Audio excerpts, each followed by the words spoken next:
झांसी पहुंचे मध्य प्रदेश के प्रदेश महासचिव चंद्रभूषण उर्फ गुड्डू राजा। अपनी यात्रा को झांसी में रोककर कांग्रेस पार्टी के वरिष्ठ कार्यकर्ता विवेक वाजपेयी के दफ्तर में बुंदेलखंड से कैसे रोका जाए पलायन को लेकर चर्चाएं की। गुड्डू राजा ने सरकार पर निशाना साधते हुए कहा कि बुंदेलखंड में केंद्र सरकार से किसी भी प्रकार की युवाओं को रोजगार नहीं मिला, ऐसी सरकार को हम कांग्रेस 2027 में हटाने का काम करेंगे। कांग्रेस पार्टी के गांव-गांव जोड़ने की यात्रा गुड्डू राजा ने की। मध्य प्रदेश से सागर आज जिले से होती हमारे हुई बीच यात्रा में आज झांसी गुड्डू पहुंची। राजा जी, विवेक जी और सभी लोग कांग्रेस के बारे में विचार रखा है कि हर गांव में मजबूती होगी, लेकिन हम समाजवादी पार्टी की तरफ से कहना चाहते हैं कि 27 का चुनाव है और बुंदेलखंड में लोकसभा के चुनाव हुए थे। अभी भारतीय जनता पार्टी ने पूरी ताकत लगाई थी, पूरा प्रशासन लगा था, पूरी मशीनरी लगी थी और ये 4 सीटों में 3 सीट पर इनकी पराजय हुई है।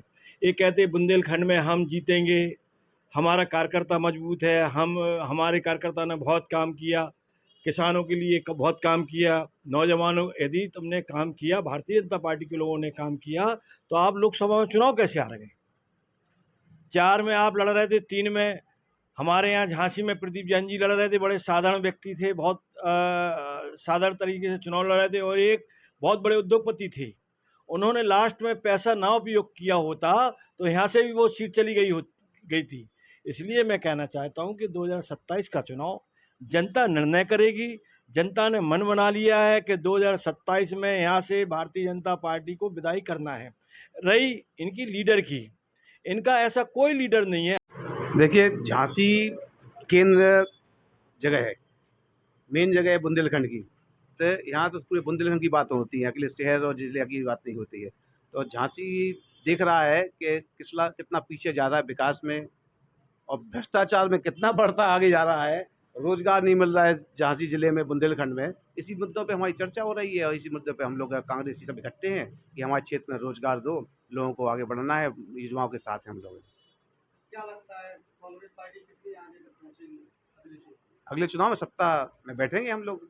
हम लोग के बिना सत्ता में सरकार नहीं बनेगी। सरकार हम लोग की बनेगी 27 में। आप देखना भारतीय जनता पार्टी का चारों पार्टी उठ जाएंगे और कुर्सी खाली हो जाएगी, टूट जाएगी और कांग्रेस की सरकार बनेगी।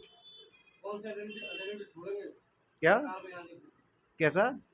फिर कौन से मुद्दे रखेंगे सरकार में? रोजगार, युवाओं को रोजगार दो, किसानों की समस्याओं का हल करो, महिलाओं की सुरक्षा दो, महिलाओं के लिए भी व्यवस्था करो, शिक्षा की व्यवस्था अच्छी होनी चाहिए और अच्छी अस्पताल होना चाहिए। सब व्यवस्था है। गरीबी हटाओ, भ्रष्टाचार कम करो, भ्रष्टाचार इतना बढ़ता जा रहा है। यही मुद्दे हम लोग के मेन है।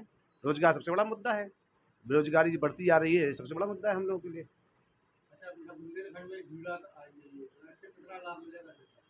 ये तो आने वाला समय बताएगा भ्रष्टाचार कितना हुआ है। ये भ्रष्टाचार की तो चीज ला ही रहे हैं लोग, कहाँ ला रहे हैं बता दिए? कैसे एक आध मुद्दा बता दें। इतने सालों में सरकार रही है, किसानों की जमीनें छीनी है, गई उस जगह, मतलब कोई मतलब रेट दे नहीं रहे, वो मुआवजा सही दे नहीं रहे, वो सही रेट दे नहीं रहे, मतलब जमीनें कब्जा जबरदस्ती कर रहे हैं और बेवकूफ़ बना के ज़मीनें कब्जा कर रहे हैं।